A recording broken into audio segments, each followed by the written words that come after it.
तो बड़ी खबर, अनुराग ठाकुर के आरोपों पर अब कांग्रेस की तरफ से पलटवार आया है। बीजेपी के पास आंकड़े हैं तो हमारे पास क्यों नहीं। तो देखिए, अब ये पलटवार किया है कांग्रेस ने कि अगर बीजेपी के पास आंकड़े हैं तो हमारे पास क्यों नहीं है। बीजेपी और चुनाव आयोग की मिली भगत है। इन्हें समझ में ही नहीं आ रहा था करें क्या। फिर इन्होंने क्या किया, फिर इन्होंने अनुराग ठाकुर जी को कल प्रेस कॉन्फ्रेंस के लिए बुलाया और अनुराग ठाकुर जी की प्रेस कॉन्फ्रेंस में जो खुलासे हुए उससे चुनाव आयोग की भूमिका और संगीन हो गई है। ये हमारे जो साथी हैं अनुराग ठाकुर, गोली मारो, गोली मारते कहीं हैं, निशाना कहीं और होता है, लग कहीं और जाती है। निशाना था कांग्रेस पार्टी की तरफ, लगी चुनाव आयोग को जाकर, और चुनाव आयोग भी घबराया हुआ है कि ये एक और गोली बीजेपी से भी आ गई।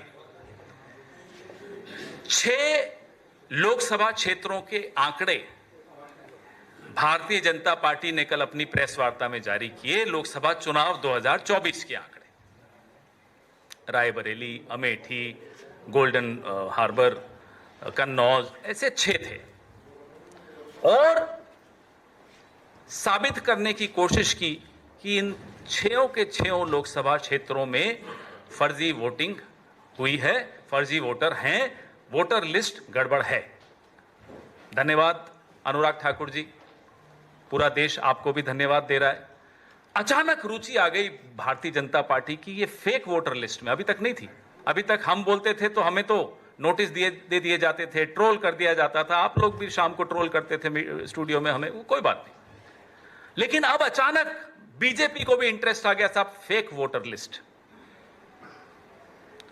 राहुल गांधी जब प्रेस वार्ता कर रहे थे 7 अगस्त को, लगभग 2:30 बजे प्रेस वार्ता चल रही थी, 2:30 बजे नोटिस आ गया चुनाव आयोग का, हलफनामा दीजिए।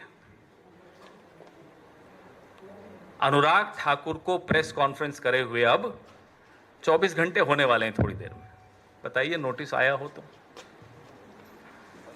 नंबर 1, जो हम कह रहे थे एक विधानसभा क्षेत्र महादेवपुरा के लिए, उसके आंकड़े लाकर, उन आंकड़ों को लाने में हमें 6 महीने लगे, क्योंकि वो प्रिंटेड 7 फुट ऊंची ढेर आपको कागजों का दिखाया, सैकड़ों किलो वजन। एक विधानसभा क्षेत्र महादेवपुरा, 6 महीने लगे कांग्रेस पार्टी को, क्योंकि इलेक्ट्रॉनिक वोटर लिस्ट हमें नहीं दी गई। अनुराग ठाकुर बीजेपी के सांसद 6 लोकसभा क्षेत्रों का 6 दिन में सारे आंकड़े उनको मिल गए। बताइए कैसे मिले। हमारा सवाल है, हमारा सवाल चुनाव आयोग से भी है, हमारा सवाल बीजेपी से भी है। जब ये आंकड़े हैं आपके पास, जब इलेक्ट्रॉनिक वोटर लिस्ट है आपके पास, तो कांग्रेस को क्यों नहीं मिलती, विपक्ष को क्यों नहीं मिलती।